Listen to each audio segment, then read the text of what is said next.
Okay friends, so due to power fluctuation ಸ್ವಲ್ಪ disturb ಆಯಿತು. I will continue. So ನಾವು last ಏನು discussion ಮಾಡ್ತಾಯಿದ್ವಿ ಅಂದರೆ ಮೆಮೊರಿ ಡಿವೈಸಸ್ ಬಗ್ಗೆ. ಅಂದರೆ ಏನು what is memory? Memory nothing but is use to store data. Memory is use to store data. Okay, so memory ಅಂದರೆ ಕನ್ನಡದಲ್ಲಿ ಸ್ಮರಣೆ ಅಂತ ಕರಿತೀವಿ ನಾವು. ಓಕೆ, ಅಂದರೆ ಈ ಮೆಮೊರಿಯಲ್ಲಿ there are two types of memories ಹೇಳ್ತೀವಿ ನಾವು, primary memory and secondary memory. So primary memory also called as volatile memory or temporary memory. Okay, primary memory also called as volatile memory or temporary memory. Okay, or main memory anta kariti ನಾವು, right? So permanent memory also called as, right, non volatile memory or auxiliary storage device. Okay, or auxiliary storage device or non volatile memory or permanent memory. Okay, or secondary storage device. So memory nothing but use to store data. ಅಂದರೆ ಕನ್ನಡದಲ್ಲಿ ಮೆಮೊರಿನ ಸ್ಮರಣೆ ಅಂತ ಕರಿತೀವಿ. ಅದ್ರ ಬಗ್ಗೆ ಅಂದರೆ ಇಲ್ಲಿವರೆಗೂ ಏನು ಎಕ್ಸಾಮ್ಗಳಾಗಿದ್ದಾವೆ, ಆಲ್ಮೋಸ್ಟ್ 2009 ಫಸ್ಟ್ ಕಂಪ್ಯೂಟರ್ ಅಂತ ಲಿಟ್ರಸಿ ಸ್ಟಾರ್ಟ್ ಆಗಿದ್ದು 2009.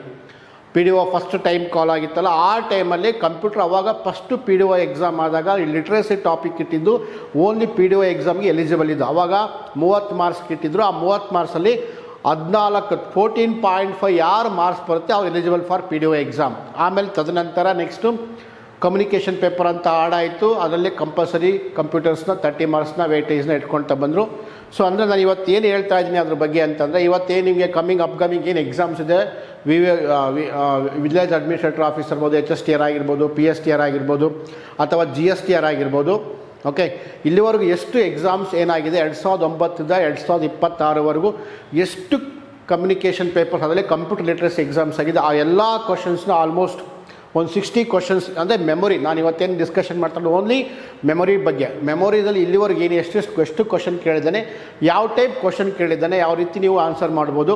ಓಕೆ, ಮುಂದೆ ಏನು ಕೇಳ್ಬೋದು ಕಮಿಂಗ್ ಎಕ್ಸಾಮ್ಸ್ಗೆ ನಾನು ಇವತ್ತು ಓನ್ಲಿ MCQ ಕ್ವಶನ್ಸ್ನ ನಾನು ಡಿಸ್ಕಷನ್ ಮಾಡ್ತೀನಿ ಓನ್ಲಿ ಮೆಮೊರಿ ಟಾಪಿಕ್ ಬಗ್ಗೆ. Okay, so let start with, before that you have to understand, ನೀವು ಮೆಮೊರಿ ಮೆಜರ್ಮೆಂಟ್ನು ಅರ್ಥ ಮಾಡ್ಕೋ. ಫಸ್ಟ್ ಮೆಮೊರಿ ಮೆಜರ್ಮೆಂಟ್ ಈ ಚಾರ್ಟ್ ನೋಡಿಕೊಂಡ್ರೆ ಮಿನಿಮಮ್ 1 ಅಥವಾ 2 ಕ್ವಶನ್ ಕಂಪಲ್ಸರಿ ಬರುತ್ತೆ.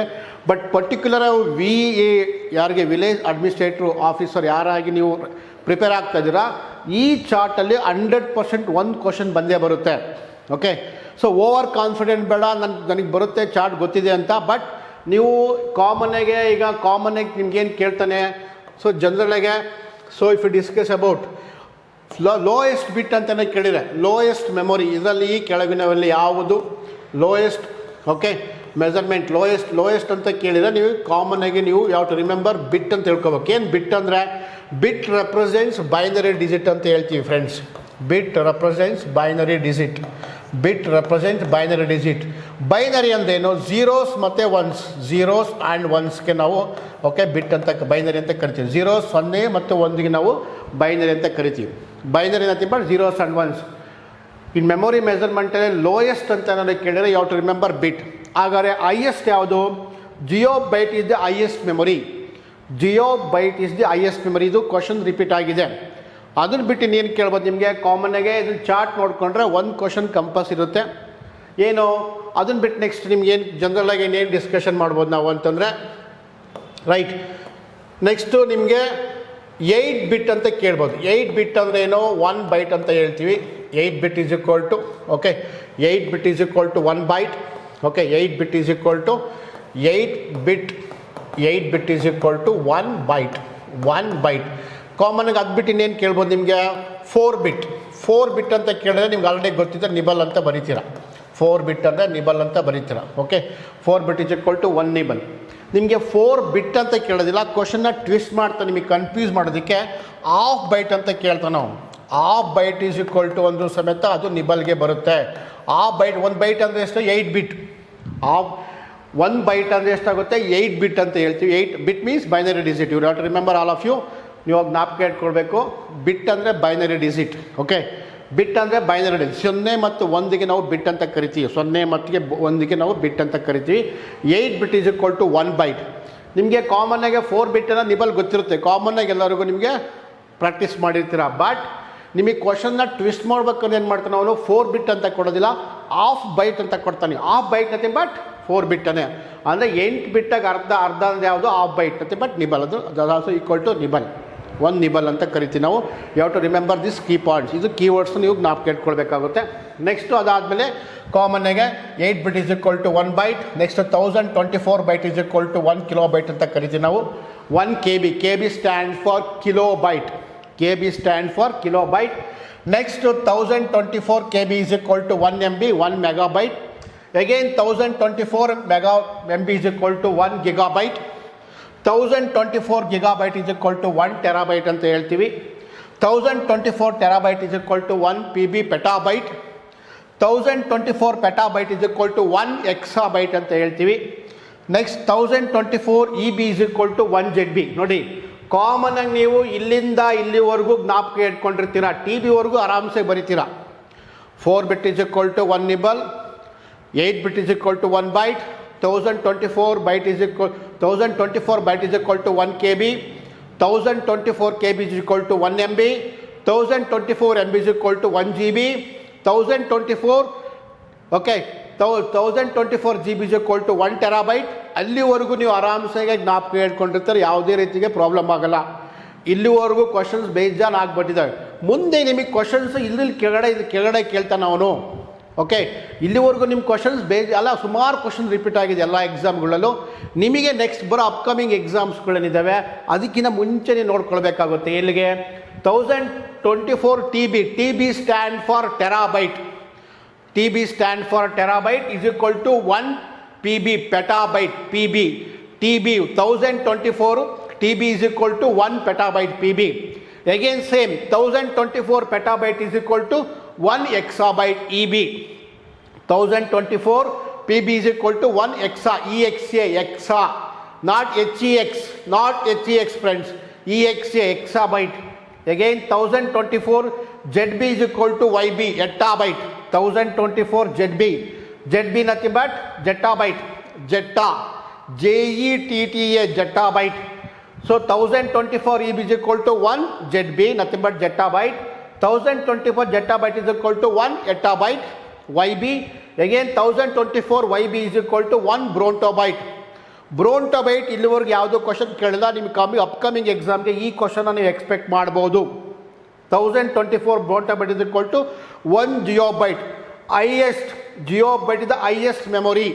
ಓಕೆ, ಮೆಮೊರಿ ಮೆಜರ್ಮೆಂಟಲ್ಲೇ ನಿಮ್ಗೆ ಯಾರಾದರೂ ಕೇಳಿದರೆ ಹೈಯೆಸ್ಟ್ ಯಾವುದು ಅಂತಂದರೆ ಇದರಲ್ಲಿ ಹೈಯೆಸ್ಟ್, ಇದನ್ನೆಲ್ಲ ಕಿರಲ್ಲಿ ಹೈಯೆಸ್ಟ್ ನಿಮಗೆ ಅದರಲ್ಲಿ ಮಿಕ್ಸ್ ಮಾಡಿಕೊಡ್ತಾನೆ. ಅದರಲ್ಲಿ ಹೈಯೆಸ್ಟ್ ನೀವು ನೋಡ್ಕೋಬೇಕಾಗುತ್ತೆ. TB GB PB ಕೊಟ್ಟಾರ ಹೈಯೆಸ್ಟ್ ಅಂದರೆ PB ಅಂತ ಹೇಳ್ತೀರ ಅಲ್ವಾ? ಅದೇ ರೀತಿ ಕೊಟ್ಟಿರ್ದಲ್ಲ ಯಾವುದು ಹೈಯೆಸ್ಟ್ ನೀವು ಫೈಂಡ್ ಔಟ್ ಮಾಡಬೇಕಾಗುತ್ತೆ. ಬಟ್ ಇವು ಕಾಮನಾಗಿ ನಿಮಗೆ TBವರೆಗೂ ರಿಪೀಟ್ ಆಗಿದೆ ಕ್ವಶನ್ಸು, PBವರೆಗೂ ಕ್ವಶನ್ಸ್ ಆಗಿದ್ದಾವೆ. ಬಟ್ ಇಲ್ಲಿ ಕೆಳಗಾಗಿಲ್ಲ, ಇವು ಸ್ವಲ್ಪ ನೀವು ಕಾನ್ಸಂಟ್ರೇಟ್ ಮಾಡಬೇಕಾಗುತ್ತೆ. ಲಾಸ್ಟ್ 4 ಏನಿದ್ದಾವೆ, ಎಕ್ಸಾಬೈಟು, ಜೆಟ್ಟಾಬೈಟು, ಎಟ್ಟಾಬೈಟು, ಬ್ರೋಂಟೋಬೈಟು, ಜಿಯೋ. ಓಕೆ, 1 2 3 4 5 ಏನಿದ್ದಾವೆ ಇವು ಸ್ವಲ್ಪ ನೀವು ಕಾನ್ಸಂಟ್ರೇಟ್ ಮಾಡಬೇಕಾಗುತ್ತೆ ಫ್ರೆಂಡ್ಸ್. ಓಕೆ, ಇದು ಚಾರ್ಟ್ ನೋಡಿಕೊಂಡ್ರೆ ಎಸ್ಪೆಷಲಿ ಪರ್ಟಿಕ್ಯುಲರಲ್ಲಿ ನಾನು ಹೇಳ್ತಾ ಇದ್ದೀನಿ, VAO ಅಲ್ಲಿ 1 ಕ್ವಶನ್ಸು ಕಂಪಲ್ಸರಿ ಇರುತ್ತೆ. ಇದರಲ್ಲಿ ನೀವತ್ತೇ ಬರೆದಿಟ್ಕೊಳ್ಳಿ, 100% 1 ಕ್ವಶನ್ ಬಂದೇ ಬರುತ್ತೆ. Okay, next coming on next ನೋಡೋಣ. ಇದೆ ಇನ್ನೂ ಕ್ವಶನ್ ನಿಮಗೆ ಟ್ವಿಸ್ಟ್ ಮಾಡಬೇಕಂತಂದರೆ ಈ ಥರ ನಿಮಗೆ ವ್ಯಾಲ್ಯೂವಲ್ಲಿ ಕೇಳೋ ಚಾನ್ಸಸ್ ಇರುತ್ತೆ ನಿಮಗೆ. ಓಕೆ, ಇನ್ನೂ ನಿಮಗೆ ವ್ಯಾಲ್ಯೂವಲ್ಲಿ ನೀವು ಬರಿಬೇಕಂದ್ರೆ ಸಪೋಸ್ ಅಂದರೆ ಬೈನರಿ ವ್ಯಾಲ್ಯೂಸ್ ಬರಿಬೇಕಂದ್ರೆ ನೀವು ಈ ಥರ ಬರ್ಕೊಳ್ಬೋದು. ನೀವು ಬೈನರಿ ವ್ಯಾಲ್ಯೂಸಲ್ಲಿ ಬರ್ಕೊಳ್ಬೇಕಂದ್ರೆ ಅಬ್ಸರ್ವ್ ಫ್ರೆಂಡ್ಸ್. ಓಕೆ, ನೀವು ಬೈನರಿ ವ್ಯಾಲ್ಯೂಸಲ್ಲಿ ಬರ್ಕೊಳ್ಬೇಕಂದ್ರೆ ಈ ಥರ ನೋಡಿ, ಇಲ್ಲಿಂದ ಸ್ಟಾರ್ಟ್ ಮಾಡ್ಕೊಳ್ಳಿ. KB ಇಂದ ನೀವು 2 power 10. ಓಕೆ, ನೆಕ್ಸ್ಟ್ MBಗೆ 2 power 20, GBಗೆ 2 power 30. ಓಕೆ, ಟೆರಾಬೈಟ್ಗೆ 2 power 40, ರೈಟ್. ಪೆಟಾಬೈಟ್ಗೆ 2 power 50, ಎಕ್ಸಾಬೈಟ್ಗೆ 2 power 60, ಜೆಟ್ಟಾಬೈಟ್ಗೆ 2 power ರೈಟ್ 70. ಸೊ ಎಟ್ಟಾಬೈಟ್ಗೆ 2 power 80. ಓಕೆ, ಈ ಥರ ನೀವು ರೈಸ್ ಮಾಡ್ಕೊಂಡು ಹೋಗ್ತಾರೆ ಅಪ್ ಟು 100ವರೆಗೆ ಎಲ್ಲಿ ಬರುತ್ತೆ ಅದು ನೋಡಿ. ಕಾಮನ್ನಾಗೆ ನೀವೇನಾದ್ರು ಪವರಲ್ಲಿ ಕೇಳಿದ್ರೆ ಬೈನರಿ ವ್ಯಾಲ್ಯೂಸ್ ಏನಾದ್ರು ಕೇಳಿರೋರು, ಸೊ ನೀವು ಇಲ್ಲಿ ನೋಡಿ ಕಾಮನ್ನಾಗಿ ನೀವೇನಾದ್ರು ಸೊ ಈ ಥರ ನಿಮ್ಗೆ ಏನಾದ್ರು ಬೈನರಿ ವ್ಯಾಲ್ಯೂಸಲ್ಲಿ ನಾವು ರೆಪ್ರೆಸೆಂಟ್ ಮಾಡಿ ಅಂತ ಕೇಳಿದರೆ ನೀವು ಇಲ್ಲಿ ಕಾಮನ್ನಾಗಿ ಇದು ಆಲ್ರೆಡಿ ಕ್ವಶನ್ಸ್ ಆಗೋಗ್ಬಿಟ್ಟಿದ್ದಾವೆ. ನಿಮ್ಗೆ ಈ ಥರ ಬೈನರಿ ವ್ಯಾಲ್ಯೂಸಲ್ಲಿ ಕೇಳಿದರೆ ನೀವು ಎಲ್ಲಿಂದ ಜ್ಞಾಪಕ ಇಟ್ಕೋಬೇಕಂದ್ರೆ ಕಿಲೋಬೈಟ್ಗೆ KB ಇಲ್ಲಿ 2 power 10ನ ನೀವು ಬರ್ಕೊಂಡ್ರೆ 2 power 10 2 ನೀವು ಸ್ಟಾರ್ಟ್ ಮಾಡಿಕೊಂಡ್ರೆ 100 ಎಲ್ಲಿವರೆಗೂ ಬರುತ್ತೆ, ಲಾಸ್ಟ್ವರೆಗೂ ಬರುತ್ತೆ. ನೀವು have to remember from starting from kilobyte to 2 power 10. ಅದರಿಂದ ಮತ್ತೆ ನೀವು ಹತ್ತತ್ತು ರೈಸ್ ಮಾಡ್ಕೊಂಡು ಹೋದ್ರೆ ನಿಮಗೆ ಲಾಸ್ಟ್ 100 ಬರಬೇಕದು ಎಲ್ಲಿಗೆ ಜಿಯೋಪೋರ್ಗೆ. ಇದು ನಿಮಗೆ ಕ್ವಶನ್ಸ್ ಈ ಏರಿಯಾದ ಮೇಲೆ ಕೇಳ್ತಾರೆ. ಇದು ಆಲ್ರೆಡಿ ಕ್ವಶನ್ಸ್ ಆಗೋಗಿದ್ದಾವೆ. ನಿಮ್ಗೆ ಅಪ್ಕಮಿಂಗ್ ಎಕ್ಸಾಮ್ಸ್ನ ನೀವು ಇದನ್ನು ಮುಂಚೆ ನೋಡ್ಕೊಳ್ಬೇಕಾಗುತ್ತೆ. 2 ಪವರ್ ಅಂದರೆ ಪವರಲ್ಲಿ ಕೇಳ್ತಾನೆ ಅವನು. 2 power 10, 2 power 20, 2 power 30, 2 power 40, 2 power 50, 2 power 60 ಹತ್ತನ್ನ ರೈಸ್ ಮಾಡ್ಕೊಳ್ಳಿ. KB ಗೆ ನೀವು 2 ಪವರ್ 10 ಬರ್ಕೊಂಡ್ರೆ ಮಿಕ್ಕಿದ 10 ರೈಸ್ ಮಾಡ್ಕೊಂಡು ಹೋದ್ರೆ ನಿಮಗೆ ಲಾಸ್ಟಿಗೆ 100 ಬರಬೇಕು ಜಿಯೋ ಬರೋ ವರ್ಷಕ್ಕೆ. ನೀವು you have to remember this. So ಒಂದು ಕ್ವಶನ್ ಕಂಪಲ್ಸರಿ ಇರುತ್ತೆ ಫ್ರೆಂಡ್ಸ್. Okay, next. ಹಾಗಾದ್ರೆ ನೀವು ಸರ್ ನಾನು ಕಂಪ್ಲೀಟ್ ನಾನು ಮೆಮೊರಿ ಡಿವೈಸಸ್ ಓದಿದ್ದೀನಿ, ನಾನು ಸಪ್ರೇಟ್ ಟಾಪಿಕ್ ಬಂದಾಗ ನಾನು ಥಿಯರಿ ಕ್ಲಾಸಸಲ್ಲಿ ಇನ್ ಡೆಪ್ತಾಗಿ ಹೇಳ್ತೀನಿ. Input devices, output devices, memory ಬಗ್ಗೆ, ಕ್ಲಾಸಿಫಿಕೇಷನ್ಸು ಅದೆಲ್ಲ ಬಗ್ಗೆ ನಾನು ಇನ್ ಡೆಪ್ತ್, ಕ್ಯಾಶ್ ಮೆಮೊರಿ ಬಗ್ಗೆ ಇನ್ ಡೆಪ್ತ್ ನಾನು ಕ್ಲಾಸಲ್ಲಿ ಹೇಳ್ತೀನಿ. ಈಗ only for MCQ question discussions. ಆಗ ನೀವು ಕಂಪ್ಲೀಟ್ ನೀವು ಚಾಪ್ಟರ್ ಓದಿದರೆ ನೀವೇನು ನೋಡ್ಕೊಳ್ಬೇಕು ಅಂತಂದರೆ just you have to write the complete whole topic. ಆ ಒಂದು memory input output memory devices ಅಂತ ನೀವು ಒಂದು ಟಾಪಿಕ್ ಅಂತ ಕನ್ಸಿಡರ್ ಮಾಡಿದರೆ ಅಥವಾ ಒಂದು ಚಾಪ್ಟರ್ ಅಂತ ಕನ್ಸಿಡರ್ ಮಾಡಿದರೆ ನೀವೆಲ್ಲ ಓದಾದಮೇಲೆ ಒಂದು ಶೀಟಲ್ಲಿ ನೀವು ಕಂಪ್ಲೀಟ್ ಕೀ ಪಾಯಿಂಟ್ಸ್ ಅಂತ ಬರ್ಕೊಳ್ಬೇಕು. ಕಂಪ್ಲೀಟ್ ಹೋಲ್ ನಿಮಗೇನು 10-15 ಪೇಜ್ ಏನು ನೋಟ್ಸ್ ಆಗಿರುತ್ತೆ, ಒಂದು ಪೇಜಲ್ಲಿ ಕಂಪ್ಲೀಟ್ ಈ ಥರ ನೀವು ಪಾರ್ಟ್ಸಲ್ಲಿ ಈ ಥರ ನೀವು ಕೀ ಪಾಯಿಂಟ್ಸ್ ಅಂತ ಬರ್ಕೊಂಡ್ರೆ 100% ಸಕ್ಸಸ್ ಆಗ್ತೀರಾ. ಓಕೆ, ಜಸ್ಟ್ ಹಾಫ್ ಆನ್ ಅವರಲ್ಲಿ ಕಂಪ್ಲೀಟ್ ಚಾಪ್ಟರ್ ನೀವು ರಿವಿಷನ್ ಮಾಡ್ಬೋದು. ಏನು 4 bit is equal to 1 nibble. Bit is the smallest memory measurement unit. Already ಇದೆ. Bit nothing but binary digit. Bit stands for binary digit. Bit stands for binary digit. Okay, binary ಅಂದ್ರೇನು sir? 0 ಮತ್ತು 1. So I am a computer. Whatever you speak, whatever you write, finally I am understanding my language. My language is binary. Binary means 010101. Hi how are you ಅಂತ ಕರೆದ್ರೂ ಅದನ್ನೇ. Okay, so ಏನು ಹಿಂದಿಯಲ್ಲ ಮಾತಾಡಿ, ಇಂಗ್ಲೀಷಲ್ಲ ಮಾತಾಡಿ, Urdu, Tamil, whatever you speak, finally my language is like binary. So that is called as binary. Bit means binary, zeros and ones. It is called machine language. So next, GEOP is the highest memory measurement. So bit is the lowest memory measurement and GEOP is the highest memory measurement unit. You have to remember these points. Next tracks. ಇದು ನಿಮಗೆ hard ಡಿಸ್ಕಲ್ಲಿ ಬರುತ್ತೆ. Tax ಮತ್ತು sectors ಅಂತ ಹೇಳ್ತೀವಿ ನಾವು. A number of concentric circle is called as tracks. Again tracks further subdivide into sectors. Hard disk ನಾವು internal structure ತೊಗೊಂಡಾಗ, hard disk ಅದು ಒಳಗಡೆ ನಾವು ಪಾರ್ಟ್ಸ್ ತೊಗೊಂಡಾಗ ಡೇಟಾ ಹೆಂಗೆ ಸ್ಟೋರ್ ಆಗುತ್ತೆ ಅಂತ ಹೇಳೋದು ದಟ್ ಇಸ್ ಕಾಲ್ಡ್ as. ನೀವು ಹಾರ್ಡ್ ಡಿಸ್ಕ್ ಇಂಟರ್ನಲ್ ಸ್ಟ್ರಕ್ಚರ್ ನೀವು ತೊಗೊಂಡಾಗ ಆ ಡೇಟಾ ಯಾವ ಥರ ಸ್ಟೋರ್ ಆಗೋದೆ ಅದನ್ನು ಹೇಳೋದು ದಟ್ ಇಸ್ ಕಾಲ್ಡ್ ಟ್ರ್ಯಾಕ್ಸ್ ಮತ್ತು ಸೆಕ್ಟರ್ಸ್. ಹಾರ್ಡ್ ಡಿಸ್ಕ್ಗಳು ಡೇಟಾ, ಹಾರ್ಡ್ ಡಿಸ್ಕ್ ಅಂದರೆ ನಾವು ಸೆಕೆಂಡರಿ ಸ್ಟೋರೇಜ್ ಡಿವೈಸು ಉದಾಹರಣೆ ಆಗಿರುತ್ತೆ. ಅದರಲ್ಲಿ ಪರ್ಮನೆಂಟ್ ಮೆಮೊರಿ ಉದಾಹರಣೆ ಆಗಿರುತ್ತೆ. ಅದರಲ್ಲಿ ನಾವು hard disk internal structure data ಹೆಂಗೆ ಸ್ಟೋರ್ ಆಗುತ್ತೆ, ದತ್ತಾಂಶ ಹೆಂಗೆ ಶೇಖರಣೆ ಆಗುತ್ತೆ ಅಂದರೆ so concentric number of concentric circles called as tracks. Again tracks further subdivide into sectors. ಈ ಟ್ರ್ಯಾಕ್ಸು ಸೆಕ್ಟರ್ಸನ್ನು ನಾವು ಡಿವೈಡ್ ಆಗಿ ನಾವು ಡೇಟಾನ ಸ್ಟೋರ್ ಮಾಡ್ಕೊಳ್ತೀವಿ. ಅದನ್ನು key points. The tracks surface of the floppy and hard disk is divided into number of concentric circle is called as tracks. Again tracks further subdivided into sectors. Tracks ಮತ್ತು sector ಮುಖಾಂತರ ದತ್ತಾಂಶ data store ಆಗುತ್ತೆ ಅಂತ ನಾವು ಹೇಳ್ತೀವಿ hard ಡಿಸ್ಕಲ್ಲಿ. ನಾನು separate ನಿಮ್ಮ theory topic ಬಂದಾಗ ಡಿಸ್ಕಷನ್ ಮಾಡೋಣ friends. Next SRAM stand for static RAM. Okay, SRAM stand for static RAM. ನೀವು ವೆರಿ ಇಂಪಾರ್ಟೆಂಟ್ ಕ್ವಶನ್. ನಾನು ಮತ್ತೆ ಕ್ಯಾಶ್ ಮೆಮೊರಿಯಲ್ಲಿ ಮತ್ತೆ SRAM ಬಗ್ಗೆ ಹೇಳ್ತೀನಿ. ಕ್ಯಾಶ್ ಮೆಮೊರಿಯಲ್ಲಿ ಯಾವ ರ್ಯಾಮ್ನ ಒಳಗೊಂಡಿದ್ದೆ ಅಂತ ಕೇಳಿದ್ದಾನೆ ಒಂದು ಎಕ್ಸಾಮಲ್ಲಿ ನಿಮಗೆ. ಅದು SRAM, static random access memory. Okay, next dynamic random access memory. SDRAM, synchronous dynamic random access memory. DDR means double rate random access memory. ಈಗ ನೀವು ಪ್ರೆಸೆಂಟ್ ಲೇಟೆಸ್ಟ್ ಲ್ಯಾಪ್ಟಾಪ್, ಡೆಸ್ಕ್ಟಾಪಲ್ಲಿ ನೀವು ಯಾವ್ದು ಯೂಸ್ ಮಾಡ್ತಾ ಇದ್ದೀರ ಅಂದರೆ DDR. ಅದರಲ್ಲಿ ಪರ್ಟಿಕ್ಯುಲರಾಗಿ ನೀವು ಯಾವ್ದು ಯೂಸ್ ಮಾಡ್ತಾ ಇದ್ದೀರಾ ಅಂತಂದರೆ DDR. ಫಸ್ಟ್ ನಿಮಗೆ DDR1 ಬಂತು, ನೆಕ್ಸ್ಟು DDR2 ಬಂತು, ನೆಕ್ಸ್ಟು DDR3 ಬಂತು, ನೆಕ್ಸ್ಟು DDR4 ರೈಟ್. ಈ DDR5 ಮತ್ತು 6 ಯೂಸ್ ಮಾಡ್ತಾ ಇದ್ದೀವಿ ಫ್ರೆಂಡ್ಸ್. ನೀವೇನಾದ್ರು SP ರೋಡ್ ಮಾರ್ಕೆಟ್ ಕಡೆ ಹೋದರೆ ನಿಮಗೆ aware of this DDR4, DDR5, DDR6 latest ನಾವು ಈ ಪ್ರೆಸೆಂಟ್ ಯೂಸ್ ಮಾಡ್ತಾ ಇದ್ದೀವಿ. DDR stand for double rate random access memory. Latest ನೀವು ಲ್ಯಾಪ್ಟಾಪ್, ಡೆಸ್ಕ್ಟಾಪಲ್ಲಿ ಯಾವ್ದು ಯೂಸ್ ಮಾಡ್ತಾ ಇದ್ರೆ DDR RAM, double data RAM random access memory. Next EDO RAM ಮುಂಚೆ ಯೂಸ್ ಮಾಡ್ತೀವಿ ನಾವು, extended data output random access memory. DDR SDRAM, double data rate random access, synchronous dynamic random access memory. And very important exam point to cache memory. ಕಾಮನಲ್ಲಿ cache memory high speed memory ಅಂತ ಗೊತ್ತಾಗ್ಬಿಡುತ್ತೆ. But ಹಂಗಲ್ಲ, ಕ್ವಶನ್ನ twist ಮಾಡ್ತಾ ಇದ್ದಾನೆ. Cash ಮೆಮೊರಿಯಲ್ಲಿ 4 ರೀತಿಯಲ್ಲಿ ಕ್ವಶನ್ಸ್ನ ಕೇಳ್ತಾ ಇದ್ದಾನೆ. ನಾನು ಈ ನೆಕ್ಸ್ಟ್ ಕ್ವಶನ್ ಬಗ್ಗೆ ಅದು ಕ್ವಶನ್ ಆನ್ಸರ್ ಬಂದಾಗ ಡಿಸ್ಕಷನ್ ಮಾಡ್ತೀನಿ. MCQ ಕ್ವಶನ್ಸ್ ಅದು. ಕ್ಯಾಶ್ ಇದೆ high speed memory of course. Okay ಇದು located between inside the C P U, located between C P U ಮತ್ತು ರ್ಯಾಮ್ ಮಧ್ಯದಲ್ಲಿ ಇರುತ್ತೆ ಅಂತ ಹೇಳ್ತೀವಿ ನಾವು. Located in between C P U and RAM. Central processing unit is a brain or heart of the computer. Processor ಮತ್ತು RAM, main memory ಅಥವಾ RAM ಅಂತ ಕರಿತೀವಿ, ರ್ಯಾಂಡಮ್ ಆಕ್ಸೆಸ್ ಮೆಮೊರಿ ಮಧ್ಯದಲ್ಲಿ ಇರೋದು ಯಾವುದು? Cache memory. ಹಾಗಾದರೆ ಕ್ಯಾಶ್ ಮೆಮೊರಿ ಏನಕ್ಕೆ sir use ಮಾಡ್ತೀವಿ ನಾವು ಅಂದರೆ to boost the micro processors ಸ್ಪೀಡ್ನ, ಮೈಕ್ರೋ ಪ್ರೊಸೆಸರ್ನ ಸ್ಪೀಡ್ನ ಇನ್ಕ್ರೀಸ್ ಮಾಡೋದಕ್ಕೋಸ್ಕರ ನಾವು ಕ್ಯಾಶ್ ಮೆಮೊರಿ ಯೂಸ್ ಮಾಡ್ತೀವಿ. ನೋಡಿ ಫ್ರೆಂಡ್ಸ್, ನೀವು ಎವಲ್ಯೂಷನ್ ಆಫ್ ಮೈಕ್ರೋ ಪ್ರೊಸೆಸರ್ ತೊಗೊಂಡ್ರೆ ಫಸ್ಟ್ ಮೈಕ್ರೋ ಪ್ರೊಸೆಸರು 4004 ಬರುತ್ತೆ. ಅದಾದಮೇಲೆ 8008, 80286, 80386, 80486. ಓಕೆ, ನೆಕ್ಸ್ಟ್ ಆಮೇಲೆ ಪೆಂಟಿಯಮ್ ಬರುತ್ತೆ. Okay, next Pentium 1, Pentium 2, Pentium 3, P4 dual core up to Pentium 4 dual ಕೋರ್ವರೆಗೂ ನಾವು ಕ್ಯಾಶ್ ಮೆಮೊರಿ ನಾವು ಯೂಸ್ ಮಾಡ್ತಾ ಇರಲಿಲ್ಲ ಮೈಕ್ರೋ ಪ್ರೊಸೆಸರಲ್ಲಿ. ಏನು ಸರ್ ಇವೆಲ್ಲ ಓದ್ಕೊಳ್ಬೇಕು? ಹೌದು, micro processor very very important. Sub register ಒಂದು ಕ್ವಶನ್ ಕೇಳಿದ, ನಾನು ಆಮೇಲೆ ಡಿಸ್ಕಷನ್ ಮಾಡ್ತೀನಿ, ನಾನು ಕ್ವಶನ್ ಬಂದಾಗ ಅದು ಈ ಕೆಳಗಿನಲ್ಲಿ ಯಾವುದು ಮೈಕ್ರೋ ಪ್ರೊಸೆಸರ್ಗೆ ಉದಾಹರಣೆ ಆಗಿದೆ ಅಂತ ಒಂದು ಕೇಳಿದ್ದ. ಅದು ನೆಕ್ಸ್ಟ್ ಬಂದು ಬರುತ್ತೆ ಕ್ವಶನ್ಸ್, ಅವಾಗ ಹೇಳ್ತೀನಿ ಏನಕ್ಕೆ ಅಂತ. ಅಂದರೆ ನಾನು ಏನಕ್ಕೆ ಕೇಳ್ತಾ ಇದ್ದೀನಿ ಮೈಕ್ರೋ ಪ್ರೊಸೆಸರ್ ಬಗ್ಗೆ ಅಂದರೆ, ನಾವು ಡ್ಯುಯಲ್ ಕೋರ್ ಪೆಂಟಿಯಮ್ 4 ಈ ನಿಮಗೆ ಕಾನ್ಸೆಪ್ಟು ಯಾರು ಹೇಳೋದಿಲ್ಲ, ಯಾವ ಕಂಪ್ಯೂಟರ್ ಟೀಚರ್ಸ್ ಹೇಳೋದಿಲ್ಲ ಅಷ್ಟೇ, ಎಲ್ಲ ಕಾಪಿ ಪೇಸ್ಟ್ ಮಾಡಿರೋದು ಅಷ್ಟೇ. ನಾನು ನೋಟ್ಸ್ ತೊಗೊಂಡು ಕೆಲವರು ಬುಕ್ಸ್ ಬರೆದಿದ್ರೆ ಕಾಪಿ ಪೇಸ್ಟ್ ಮಾಡಿಕೊಂಡು, ನಾನು ಬುಕ್ಸ್ ಸ್ವಲ್ಪ ಬರೆಯೋದು ಲೇಟ್ ಆಯಿತು ಅಷ್ಟೇ, ಡಿಲೇ ಆಯಿತು. ನೋಡಿ, ಈ ಅಪ್ ಟು ಡ್ಯುಯಲ್ ಕೋರ್ವರೆಗೂ ನಾವು ಕ್ಯಾಶ್ ಮೆಮೊರಿ ಯೂಸ್ ಮಾಡ್ತಾ ಇರಲಿಲ್ಲ. ಪೆಂಟಿಯಮ್ 4 ಎಂಬುದು ಪಿನ್, ಅವೆಲ್ಲ ಪಿನ್ ಮೈಕ್ರೋ ಪ್ರೊಸೆಸರ್ಸ್ ಅವೆಲ್ಲ. ಡ್ಯುಯಲ್ ಕೋರ್ ಆನ್ವರ್ಡ್ಸ್ ಏನು ಯೂಸ್ ಮಾಡ್ತಿದ್ದೀವಿ ಅವೆಲ್ಲ ಪಿನ್ಲೆಸ್ micro processors.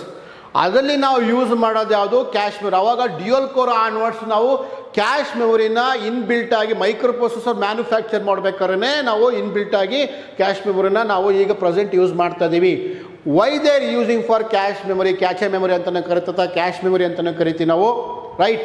To increase the processing speed, micro ಪ್ರೊಸೆಸ್ನ ಸ್ಪೀಡ್ನ ಇನ್ಕ್ರೀಸ್ ಮಾಡೋದಕ್ಕೋಸ್ಕರ ನಾವು ಕ್ಯಾಶ್ ಮೆಮೊರಿನ ಯೂಸ್ ಮಾಡ್ತಾ ಇದ್ದೀವಿ. ಹಾಗಾದರೆ ಆ 3 ಟೈಪ್ಸ್ ಆಫ್ ಕ್ಯಾಶ್ ಮೆಮೊರಿ ಬರುತ್ತೆ. Level 1 cash, level 2 cash, level 3 cash. L1 cash ಅಥವಾ L2 ಕ್ಯಾಶ್, L3 ಕ್ಯಾಶ್ ಅಂತ ಕರಿತೀವಿ. L stand for level 1, L stand for level. ಅದನ್ನೇ 1, 2, 3 ಅಂತ ನಾವು ಡಿವೈಡ್ ಮಾಡ್ಕೊತೀವಿ, ಅಂದರೆ ವಿಂಗಡಣೆ ಮಾಡ್ಕೊತೀವಿ, ಭಾಗವಾಗಿ ಮಾಡ್ಕೊತೀವಿ. Types of cache memory L1 cash, L2 cash, L3 cash ಅಂತ. L1 ಕ್ಯಾಶ್ ಬಂದ್ಬಿಟ್ಟು ಸೆಂಟ್ರಲ್ ಮೈಕ್ರೋ ಪ್ರೊಸೆಸರ್ ಇನ್ಬಿಲ್ಟ್ ಹೊರಗಡೆ ಬರುತ್ತೆ, ಮೈಕ್ರೋ ಪ್ರೊಸೆಸರ್ ಹೊರಗಡೆ ಮ್ಯಾನುಫ್ಯಾಕ್ಚರ್ ಮಾಡ್ಬೇಕಾದ್ರೆ ಇನ್ಬಿಲ್ಟ್ ಬರುತ್ತೆ. ನೆಕ್ಸ್ಟು L2 ಬಂದ್ಬಿಟ್ಟು ಔಟ್ಸೈಡ್ ಇರುತ್ತೆ, L3 ಮತ್ತು so slower than that L2, L1 and L2. Okay, L3 also similarly. You discuss one by one all these types of cache memories. Now we'll discuss about again after that. Okay, secondary memory is a permanent memory. Primary memory is RAM and ROM ಅಂತಲೇ ಹೇಳ್ತೀವಿ ನಾವು. STD magnetic storage. SSD is a flash memory, very important, you have to remember.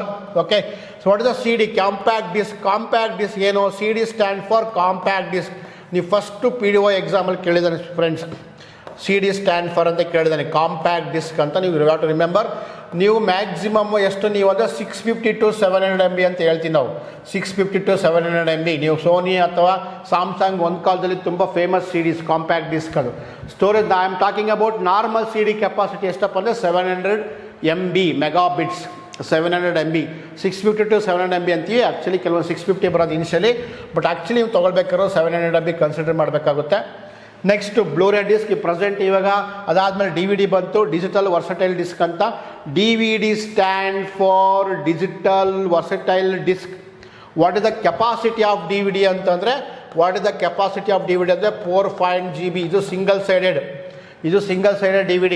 ಈಗ double sided 15 GB ಬರುತ್ತೆ. Both upper case ಮತ್ತು low ಎರಡೂ ಕಡೆನೂ ಹಾಕ್ಬೋದು, ಮೇಲ್ಗಡೆನೂ ಹಾಕ್ಬೋದು ಮತ್ತು ರಿವರ್ಸ್ ಮಾಡಿ ಹಾಕ್ಕೋಬೋದಾಯಿತು, ಅದು DVD. ನೆಕ್ಸ್ಟು DVD ಆದಮೇಲೆ ನೆಕ್ಸ್ಟ್ ಇವಾಗ ಬ್ಲೂರೇ ಅಂತ, Blu ray disc available in the market. Minimum start from 25 GB to 50 GB Blu ray disc available. Okay, Blu ray disc. So next ನಾವು ಫ್ಲಾಪಿ ಡಿಸ್ಕ್ನ ಡಿಸ್ಕಷನ್ ಮಾಡಿದ್ವಿ. Maximum capacity floppy disk in store 1.44 MB. ಇದು very very important, ನಿಮ್ಮ ರೀಸೆಂಟಾಗಿ question exam ಆಗಿದೆ ಇದು. Magnetic tape, sequential access. SSD moving part is fastest secondary storage. SSD ಅಂದರೆ solid state drive ಅಂತ ಕರಿತೀವಿ. SDD ಅಂತಂದರೆ ಹಾರ್ಡ್ ಡಿಸ್ಕ್ ಡ್ರೈವ್ ಅಂತ. ಇದು ಮೆಕ್ಯಾನಿಕಲ್ ಆ್ಯಂಡ್ ಮ್ಯಾಗ್ನೆಟಿಕ್ ಪ್ಲೇಟರ್ಸ್ನ ಯೂಸ್ ಮಾಡ್ಕೊಂಡು ಮ್ಯಾನುಫ್ಯಾಕ್ಚರ್ ಮಾಡಿರ್ತೀವಿ ನಾವು. ಸೊ ಇದರ್ ಆಲ್ ಕೀವರ್ಡ್ಸ್. ನೀವು ಈ ಥರ ನೀವು ಒಂದು ಕೀ ಪಾಯಿಂಟ್ಸ್ನ ನೀವು ಮಾಡ್ಕೋಬೇಕಾಗುತ್ತೆ. ಓಕೆ, ನೆಕ್ಸ್ಟ್ ಇದಾದಮೇಲೆ ನಾನು ಹಾಗಾದ್ರೆ ಇಲ್ಲಿವರೆಗೂ ಎಷ್ಟು ಕ್ವಶನ್ಸ್ ಬಂದಿದ್ದಾವೆ, ಯಾವ್ಯಾವ ಥರ ಕ್ವಶನ್ಸ್ ಕೇಳಿದ್ದಾನೆ ಎಕ್ಸಾಮಲ್ಲಿ. ಓಕೆ, ಅಂದರೆ ಫ್ರಮ್ 2009ಇಂದ ಇಲ್ಲಿವರೆಗೂ ಎಷ್ಟು ಎಕ್ಸಾಮ್ಗಳಾಗಿದೆ ಕಂಪ್ಯೂಟರ್ ಲಿಟ್ರಸಿ. ಪರ್ಟಿಕ್ಯುಲರ್ ಆಗಿ ಆ ಮೆಮೊರಿ ಬಗ್ಗೆ ಯಾವ್ಯಾವ ಕ್ವಶನ್ಸ್ ಕೇಳಿದ್ದಾನೆ ನಾನು ಸ್ವಲ್ಪ ಒಂದು ಕ್ವಶನ್ಸ್ನ ಲಿಸ್ಟ್ ಔಟ್ ಮಾಡಿ, ಸೊ ನನಗೆ ಎಕ್ಸಾಕ್ಟ್ ಕೆಲವೊಂದು ಇಯರ್ ಮೆನ್ಷನ್ ಮಾಡಿದ್ದೀನಿ. ಬಟ್ ನಾನು ಇಲ್ಲೇನು ಕ್ವಶನ್ ಡಿಸ್ಕಷನ್ ಮಾಡ್ತಾಯಿದ್ದೀನಿ ಎಲ್ಲ ಪ್ರೀವಿಯಸ್ ಇಯರಲ್ಲಿ ಕ್ವಶನ್ಸ್ ಕೇಳಿರ್ತಕ್ಕಂಥ ಕ್ವಶನ್ನೇ ಡಿಸ್ಕಷನ್ ಮಾಡ್ತಾಯಿದ್ದೀನಿ. Common name first what is nibble ಅಂತ ಕೇಳಿದ ನಾವು. Okay, so what is nibble? BESCOM exam, BESCOM operator ಅಂತೇಳಿ ಒಂದು ಸಲ ಕಾಲ್ ಆಗಿದೆ 2015ರಲ್ಲಿ ಕಾಲ್ ಮಾಡಿದ್ರು. ಅವಾಗ ಅಕೌಂಟ್ ಸ್ಪೋರ್ಟ್ಸ್ ಅಂತ ಅಲ್ಲಿ ಕಾಲ್ ಆಗಿತ್ತು ಬೆಸ್ಕಾಮಲ್ಲಿ. ಸೊ ಅವಾಗ ಒಂದು ಕ್ವಶನ್ ಬಂದಿತ್ತು, ಏನಪ್ಪ ಅಂದರೆ what is nibble? Nibble nothing but is A 4 bits. Nibble ಅಂದರೆ ಏನು ಅಂತಂದರೆ ಇದು 4 ಬಿಟ್ಸ್ ಹೇಳಿದ್ದೀನಿ. Nibble nothing but represents 4 bits. 4 ಬಿಟ್ಸ್ಗೆ ನಾವು ನಿಬಲ್ ಅಂತ ಕರಿತೀವಿ ನಾವು. ಅದೇ ಥರ ವಾಟ್ ಈಸ್ 1 ಗಿಗಾಬೈಟ್ ನೋಡಿ, ಸೇಮ್ ಅದೇ ಎಕ್ಸಾಮಲ್ಲಿ ಇನ್ನೊಂದು ಕ್ವಶನ್ ಫ್ರೇಮ್ ಆಗಿತ್ತು. What is 1 gigabyte? ನೋಡಿ ನಿಮಗೆ ಕಾಮನ್ನಾಗೆ 1 ಗಿಗಾಬೈಟ್ ಅಂದರೆ 1024 MB ಅಂತ ಹೇಳ್ಬಿಡ್ತೀರ. 1024 MB 1 ಗಿಗಾಬೈಟ್ ಅಂತ ಹೇಳ್ಬಿಡ್ತೀರಿ ನೀವು. 1024 MB 1 ಗಿಗಾಬೈಟ್. ಬಟ್ ಅವನಲ್ಲಿ ಈ ಥರ ಕೊಟ್ಟಿಲ್ಲ, ಅವನು